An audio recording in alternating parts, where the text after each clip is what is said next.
Alright, y'all boys. We have the finale of this shit. DerekFdb. Horror movies I could easily survive. Let me know what y'all can survive, what y'all can't survive, or what y'all can and can't do in fucking horror movie situations. But right now, let me see what this nigga got on the table. Lock in with me, chat. I've grown to love, but no matter how much I love them now, when I'm watching them, there's still a part of me that just can't help but say it. Us? Part of me. Nah, I ain't gonna bet. Nah, us, they got me. I don't think I can survive that shit because actually let me see some shit. I can survive this. Today, ladies and gentlemen, I'll be going over even more horror movies that I can easily survive, and I'll be giving you guys my strategy, my game plan, my thought process to survive these movies one last time, and also some of the ones that I can't. And also, to honor it being a finale, I'll be running it back from some of the ones y'all said I had trash strategies for in the past. Trash strategies? Y'all just ain't see the vision. Man, y'all just say some shit. Without further ado. Okay, this is what I was gonna say. Could I realistically survive us? Yes and no. Hold on, I forgot the fucking no. Wait. Let this nigga explain me. Hold on. First up, this time around is Us, like the movie. Most people know this one, but you may not, so I got you. Us is a Jordan Peele movie, you know, about a family who, after going to their summer beach house, get visited by another family that looks oddly similar to them. Like, it's a little weird. And after getting a better look, they realize that other family is dead. Yeah, Us is about a family that gets visited by their clones or doppelgangers or evil twins. It is not only them either. Anyone who lives in America will be paid a friendly visit by a lower maintenance version of themselves. So in this one, it's quite literally me versus me out here. And I'm just rip the banner right off and say it. I'm beating the out of. But no, that's what I was gonna say. But aren't they like a better version or like a more stronger version of you? Or it's like, don't they have something like the tethered, whatever the fuck they were called? They have something where it's like they have an upper hand on you. If that makes sense. I don't fucking know. Can I survive them? Possibly and possibly not. I would have to. It literally is me versus me. And I would have to kill me. You feel me? Myself. I'm about a version of me that has lived in a tunnel his whole life. No special abilities, no skills that I don't have. Just Pharaoh, eating raw rabbits every day. And worst of all, no haircut. You know how much of a confidence boost a haircut gives you? And this dude hasn't even gotten one? Yeah, I'm whooping him. He's gonna be scared of me. I might even enjoy it while I do it too. I mean, think about it. This is literally me. So anytime I've been mad or disappointed at myself, now is the perfect opportunity to let all that out in a healthy way. And before you say, well, what about all the other clones for every other person? From my understanding, the clones only go after and kill the person that they're supposed to be. And if I was in this movie, I wouldn't plan on fighting anyone but myself or helping anyone fight themselves. And that goes for my family too. I'm sorry, Mom. You're going to have to fight your demons on your own. So my only focus will be taking out myself, which, as I'm hyping it up, would probably be a bit traumatizing. Murking your clone, that's some deep stuff. Like, I would have to... I'd probably ask him a few questions before I, like, get myself out of here, because it's like, nah, it can only be one me. I don't give a damn. No clone, no nothing about that. No clone, no nothing. Myself lying there, like, damn, my face really is that unsymmetrical, huh? Okay, but I'll get it done. I'll get over it. I mean, bro, this dude is 5'9". Of course I'm whooping him. A big ass orgy. I said this shit plenty of times before. You got me. If this nigga ever fucks with you, y'all dream up a big ass orgy. It's your shit. I'm just saying. Listen, y'all want game? I'm giving you game. Now this one is difficult. Scary thing about Frederick is that he could get you in your dreams. So one moment you could be dreaming that you laid up next to your dream girl, then blink, you just had a one night stand with Freddy Krueger. In your dream, but still, it felt real. And on top of that, he kills you. Once you fall asleep and Freddy is set on you, 90% of the time, it's wraps. Meaning this dude Freddy is a problem, and I'm gonna have to deal with it. Like I mentioned, last time I came up with a plan to beat him that I thought was pretty good, but y'all thought it was trash. So I got a new strategy. Hear me out. So since bro, just big ass orgy. Look at this condom face motherfucker. You telling me you can't dream up an orgy just to fuck with him? And ask nigga if you want to join. I'm telling y'all ain't thinking right, bro. Just dream of one. Make it as big. I'm talking big as possible. Not a couple people. Try damn near half the world, bro. Thank goddamn it. You're trying to survive here. It's safe to say, to defeat him, I'd have to kill him in my dreams.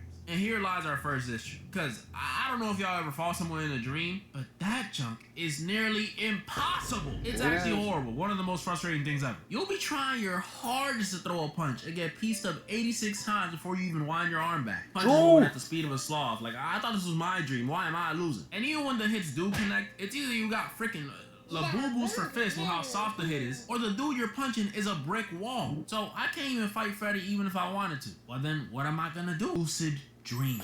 Now, you may be asking,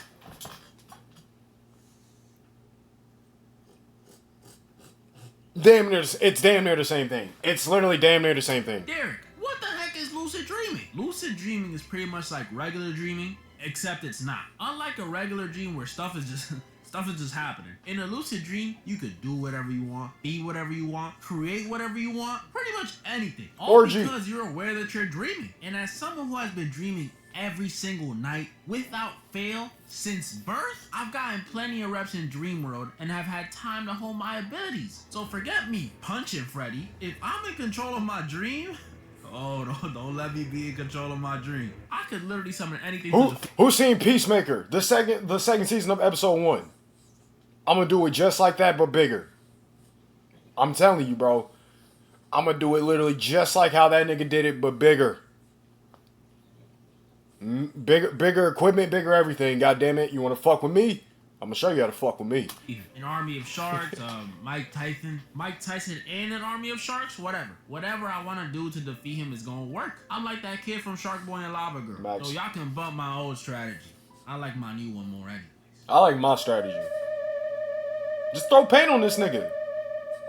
Invisible Man is about, surprise, an invisible man who stalked his ex after she left him. I'm not gonna lie, 8 out of 10 usage of invisibility. But he's not only stalking her, he's also trying to ruin her life. Making her look crazy, framing her for murder, you know, just doing messed up stuff. So that's what we're dealing with in this one. A psycho ex who's not only trying to ruin my life, but is also not visible. And I'm not gonna lie, I was intimidated at first. An opponent that I can't see, that's low-key scary. But then I used 5% of my brain power and realized, bro, this dude is just a ghost without the perks of being a ghost. Like without the perks. Nigga, technically, that's what I'm saying. Just throw like some fucking paint or like a sheet on the nigga and then beat his ass. Shoot him. He literally, he is regular, just invisible. Yeah, throw paint or something on the motherfucker so you can see him and then shoot him. Fuck him. In GTA, of course. See them. It's the whole otherworldliness of that. The fact that they're no longer human. But this dude, he can't phase through nothing, can't possess nobody. He can't even throw no objects across the room. I mean, he can. He technically can do that shit. There's gonna be stuff only a regular dude can toss across a room, like a TV remote or like a toaster. All he can do is go invisible. Oh, but you can't see him, so he's gonna catch you off guard. And oh no, he ain't. Because in this movie, the Invisible Man isn't even trying to kill the girl. He's just trying to ruin her life and get her to have his kid. So I don't even gotta worry about this dude laying a finger on me. He just wants my baby. And if that's the case, that makes things even easier. I would know exactly what to do to get him off my case. The second I get a sneaking suspicion that this dude is somehow invisible and is stalking me, I'm immediately hitting the local Costco and buying bags of flour. But we ain't baking. As soon as I get home, I'm covering my entire apartment floor in flour. And since I live in New York, it won't even take long. What, like two bags of flour should be enough? And the second I'm done with that, I'm gonna be posted, waiting. Eventually, this invisible man gonna have to pop up, and when he does, thanks to the flour, I'm gonna know exactly where he's going. And that's when I strike. I start tossing blankets and towels into the air until eventually one lands on him. And from that point on, it'll be easy. The Invisible Man gonna be real visible and he gonna cast these hands. And the best part, like I mentioned earlier, he's a regular dude that's not gonna wanna hurt me because he wants me to have his kid or whatever. Like, bro. Oh, so yeah, Invisible Man, easy peasy. I can't say the same thing about the next one though. I haven't seen this. Chat, is this good? No, actually I shouldn't ask that because people did say this shit is good. I've just never seen this shit.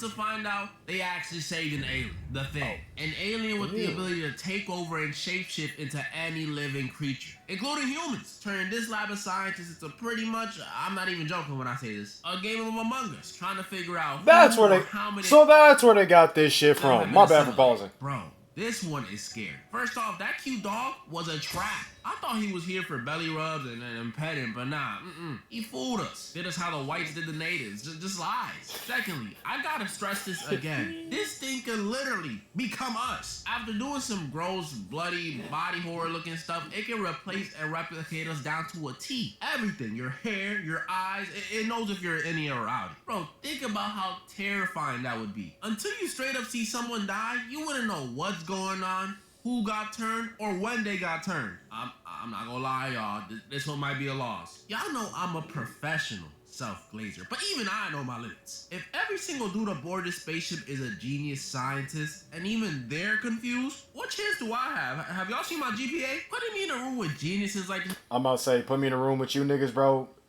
Everyone gonna die. Listen, my only solution is if that motherfucker can turn into you niggas to the exact, to the exact memory of you, to the exact fucking pubic hair on your shit, you gonna die with them. Like, I'm just saying, bro. Everyone in the room has to get aired out. I'm taking no chances. None, goddammit. This motherfucker is too goddamn powerful, powerful, putting a bro. WNBA player in a room with a boys' middle school team. There's levels to this. Lady, if they all sitting there blaming each other, saying smart stuff, and then turn around and ask me to weigh in on the situation, I'ma panic. I was never a good crewmate. I won't know what to say. I'm gonna get someone ejected. Maybe myself. Even stuff that you think I would be smart enough to catch on to, I won't catch on to, I'm sure of it. Like the whole alien leaving blood behind after it turned someone thing. Yeah, I wouldn't get that. I would have the completely wrong reaction. Like one of my crewmates had come out the bathroom acting normal. I go in and see it's covered in blood. What do you think I'm gonna say? Oh my. Alright, who got their period? I'm telling y'all, I don't have that. So the thing, I am not surviving. Best case scenario, I burn the whole lab down like they did at the end of the movie, and I take myself out with the alien. Easy. Get Tommy Jarvis. If that don't work,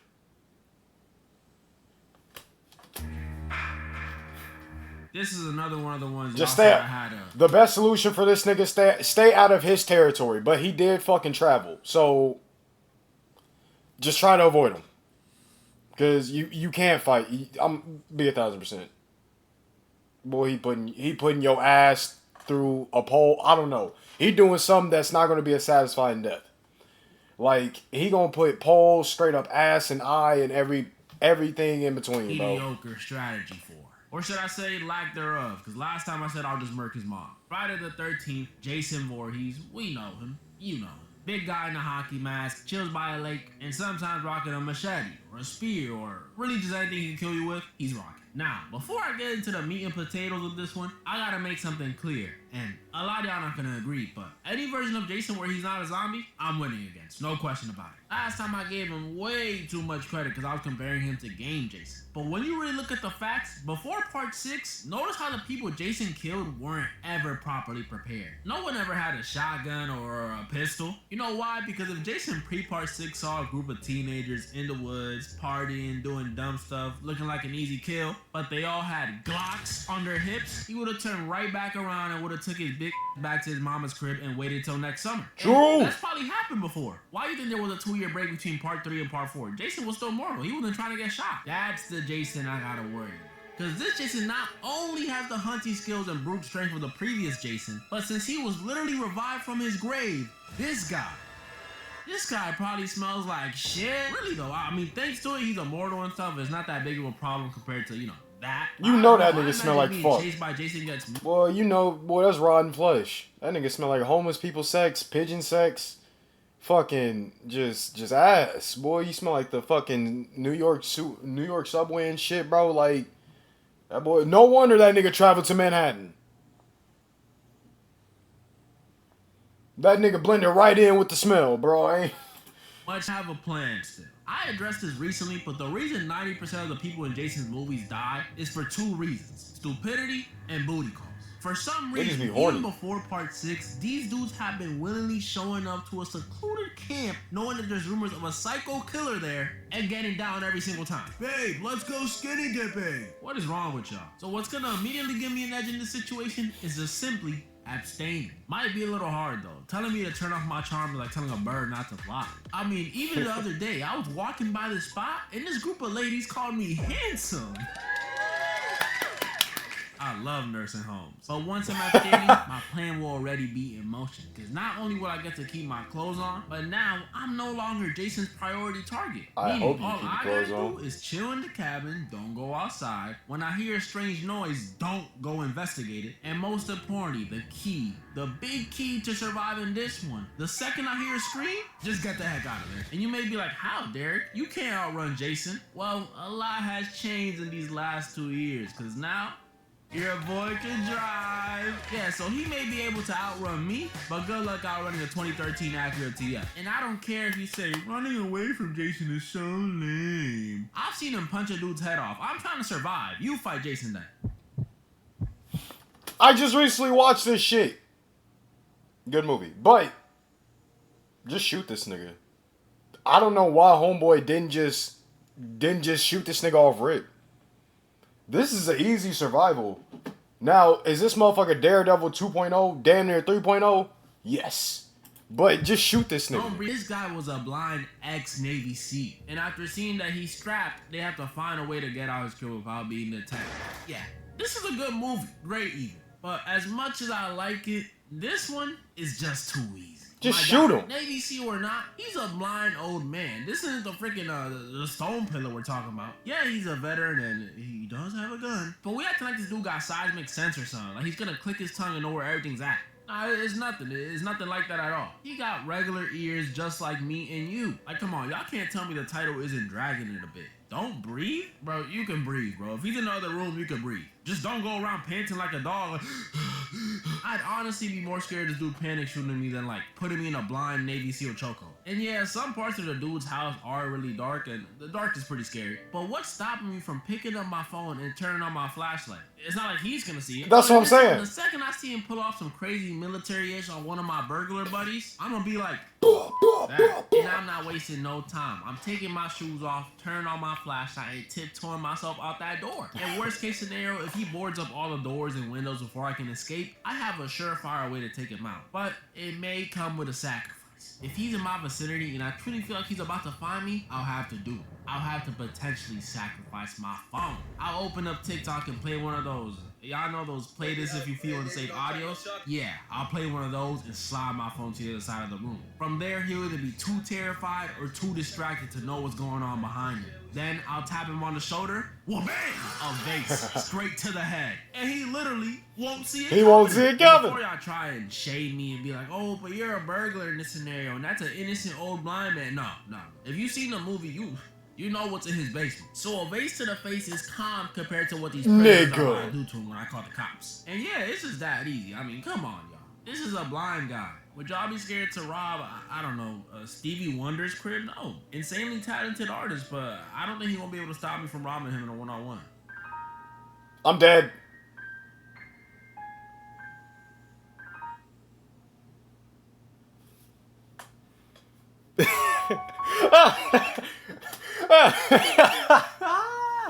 It's like, yeah, nigga, I'm dead, bro. Let's just be fucking for real, bro. Like, come on now. You can't do shit against that. This is another one I've gone over before. Michael Myers. You would die. Now, the last movie was some bullshit. How the fuck did this big ass nigga get beat by a fucking band geek? Or whatever the fuck homie was. Whatever the fuck that nigga was, bro. I'm so pissed off by that shit. But if we go on with this and this other, you die. If a whole town stabbed this nigga in the neck and he fucking got up and, boy, you die. Time I told you I was gonna whoop the boo-boo out of him because he was old and I seen Corey do it to him in Halloween Ends. But after 2 years, I'm willing to admit it, y'all. I was wrong on this one. I'm not beating Michael you would die. Of what Corey did to him in Halloween Ends. I'm beating Michael because of what Lori did to him in Halloween Ends. Yeah, I said it. You thought I was gonna brush past the fact that this dude got overpowered by his 61-year-old grandmother? No, I ain't. How could I? And he didn't just get overpowered by Lori. No. Lori straight up wrecked him in a 1v1. Killed him. Not much for that whole you can't kill the boogeyman. Guess what, y'all? He's dead. And here come the excuses. Oh, but you can't do what Lori did. Lori knew him better than anyone. She studied him. What did she study? I want to know. Was there like a freaking highlight reel of Michael's first outing killing people? I want to know. Tell me, please. I'm not moving my stance. If anything, y'all say She studied game film, bro. You can't fuck with her. I can't beat Michael that first time around made me want to prove to y'all I can beat him even more. So my strategy for this one, just 1v1 him like Lori did. I mean, I'd like to think I'm stronger than a 61-year-old lady. And since this Michael was all beaten up and old and infections and all that stuff from the last movie, I'm definitely beating the brakes off him. Especially if I go for his mask. I might not even have to fight him. This dude Michael be acting like a iPad kid when you take his mask. Give it to me. Throw that junk into a wood chipper and tell him to go fetch. So Michael Myers, 2 years later, and he's still getting whooped by me. Unless it's Prime Michael. He's probably cooking. That's pretty much all the horror movie that I wanted to go over this time. And as y'all can see, third time around, and I'm still unstoppable. I know some of y'all are sad that the series is over, but I'll consider doing a part 4 if, and only if, we get 125,000 likes on this part before September of next year. First time doing a like goal, so I'm... How many likes is that? It's at 76, so